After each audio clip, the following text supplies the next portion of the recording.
Last Sunday, the ANC's Economic Policy Committee held a press briefing following the downgrades by the recent credit rating agencies. On Monday, the United Democratic Front applied to the Constitutional Court to force the Speaker of Parliament to allow the secret ballot during a motion of no confidence, which was scheduled for next week on Tuesday.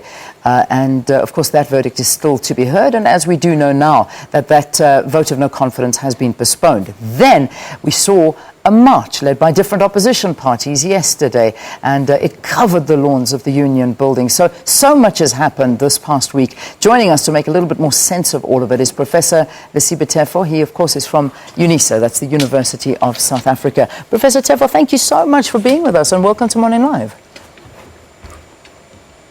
Good morning, Leanne and the listeners. All right, so let's try break it down as much as we can. Now, yesterday, we actually had Enoch Godongwana in studio, the ANC's head of transformation. He was a little bit more muted than he was on Sunday when he was talking about the issues and the repercussions of South Africa facing a recession, that we cannot afford to do this, that nuclear is basically something that we cannot afford at this time. He was very vocal. What did you make of the comments he was doing on Sunday? I think colleagues in the African National Congress are beginning to find the courage of their conviction to express with conviction views that they think they might help, first, redeem the party, two, save the country. Yeah. I'm beginning to have a sense that those that have been reticent have found some courage, and they also find courage in numbers, that there are more people who are willing and ready to express disquiet and speak truth to power. So the likes of Godongwana, they've got nothing to lose. Yeah. And there are those that we have lost so much as a party. There is nothing left to lose, yeah, rather than to help redeem the party, by extension the country. All right, so that hence speaking out. But then we did have others, and those I refer to are those in the top six, three of the top six, speaking out and then suddenly retracting it by saying, and I quote, "It was a mistake," that they shouldn't have spoken out. So, you know, we talk about they've got nothing to lose but to save the country, but some perhaps not feeling that way. I think the timing in politics is very crucial. There is also strategy and tactics. Yes, indeed, they lost out in a lot in the court of public opinion. But sometimes you take a dignified retreat, a strategic retreat. Their failure to honor the birthday party yesterday tells me that they might have just gone out to try to regroup. But I don't think they've thrown their hands into the air to say we succumb. Yeah. If anything, I would imagine that the top three who have decided to speak truth to power, even if they were to break out and go on their own, it would cost them more damage and the party more damage than to stay on. Yeah. Most of them, including myself, we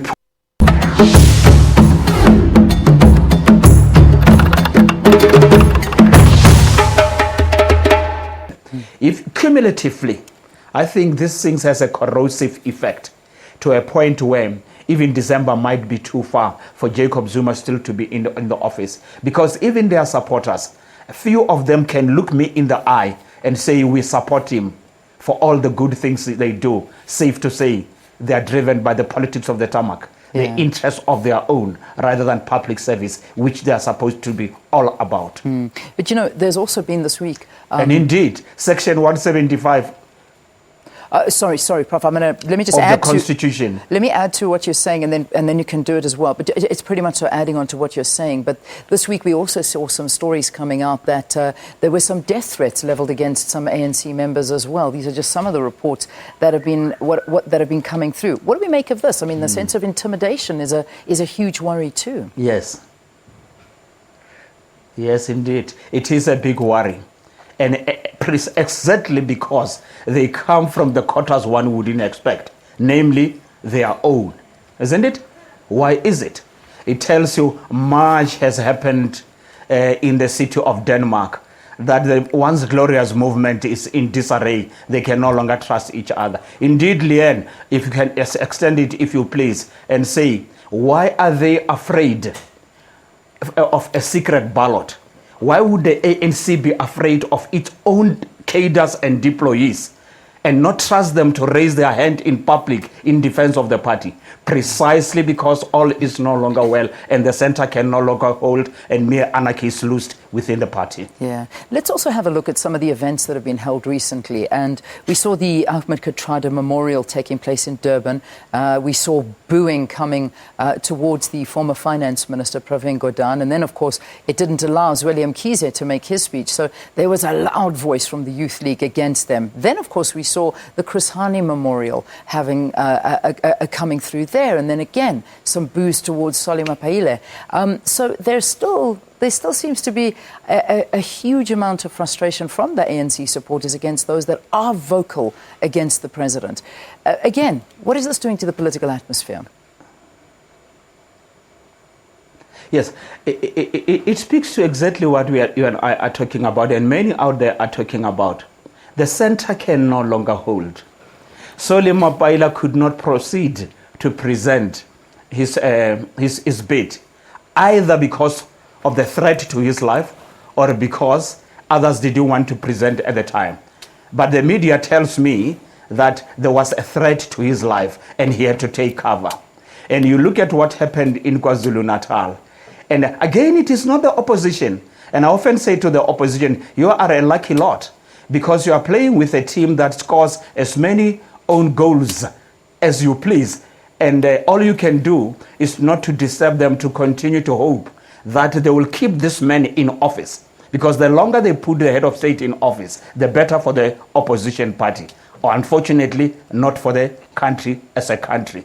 But yes, threats to life coming from within the ranks of the once glorious movement is very regrettable.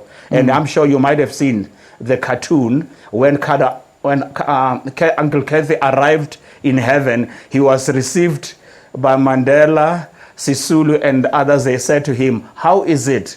And he said, "It is bad down there." Wow, yeah. And indeed, it is bad in Mzansi. Very, very powerful cartoon. I remember that very, very clearly. Let's turn our attention now to the 75th birthday celebrations that were taking place last night. And this, of course, in the background of these major movements. We've seen two huge movements and calls by opposition parties and also the March of the People asking President Zuma to step down.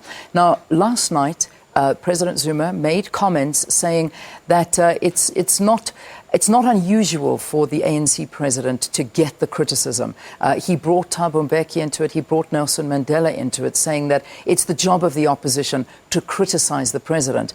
He went on to say then that he, if asked by the ANC, is willing to step down tomorrow. But he will be, obviously, in this position, if not asked to step down, until the ANC feels it's right for him to go. What do you believe? I mean, that's his view. So he's I suppose that's his job, is to play it down, or are those the beliefs? To some extent, I sympathize with the president. He's as human as you and I. And this thing have an impact on him and on his family. And he will try to play politics. Some rhetorics, they wear out with time. When Mbeki was criticized, and Mandela indeed was criticized and even taken to court by Louis Late, the circumstances are different. And all those things went to strengthen and not to weaken our democracy. And indeed, to ensure that people defend and live with the hope that the aspirations entailed in the national flag are realized. Yeah. That was Mbeki, that was Mandela, that was Kgalema Motlanthe. But he can't use the same argument to say it comes with the office. I mean, unfortunately, some of us must take the blame. He was a flawed man even when he assumed office, and he didn't do much to redeem himself. And if you look at it, the victors of Polokwane, the architects, have ditched him or he has ditched him. Yeah. And there are few, I repeat, who can look me and you in the eyes and say, he's still our president, the man, we did all we could to ensure that he ends up in the State House. Professor, let me just very quickly wrap this interview with a final question to you, and that, of course, is what happened yesterday and, of course, the other march that happened last week.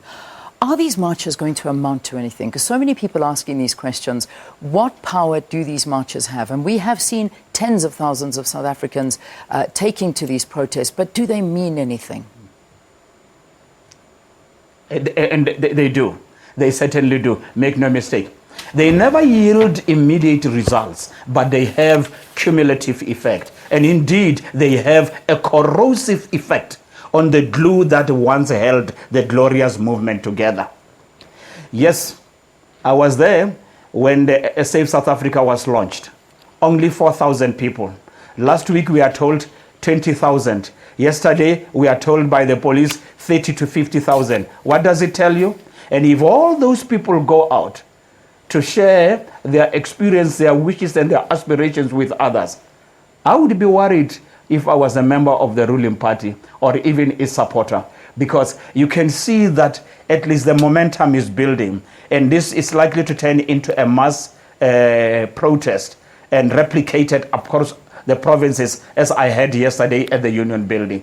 I would be worried, and I have no doubt it is having a corrosive effect.